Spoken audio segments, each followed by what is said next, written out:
Hey there, what's up guys? Hope you are well. So while everyone debated Nvidia's thermal failures and AMD's memory advantage, Jensen Huang quietly built something neither AMD nor custom silicon can replicate.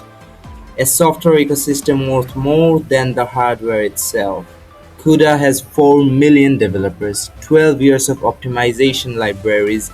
Every AI researcher, every machine learning engineer, every data scientist learns CUDA first.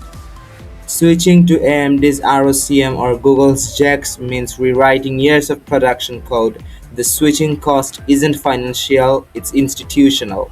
AMD's MI350X beats Nvidia on memory economics. Google's TPU wins on inference cost, but 93% of AI researchers use CUDA exclusively. Enterprise AI teams cite software compatibility as their primary vendor selection criterion ahead of performance and price.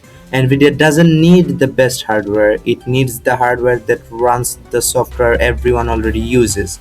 The hardware war is real. The thermal crises are real, the TSMC constraints are real, but Nvidia's moat isn't silicon, it's 4 million developers who would need 18 months to migrate. That's not a hardware advantage, that's a platform lock-in. Every crisis we covered in this series is real, but so is this. Nvidia has never won on hardware alone, they have always won on software and nobody has cracked that yet.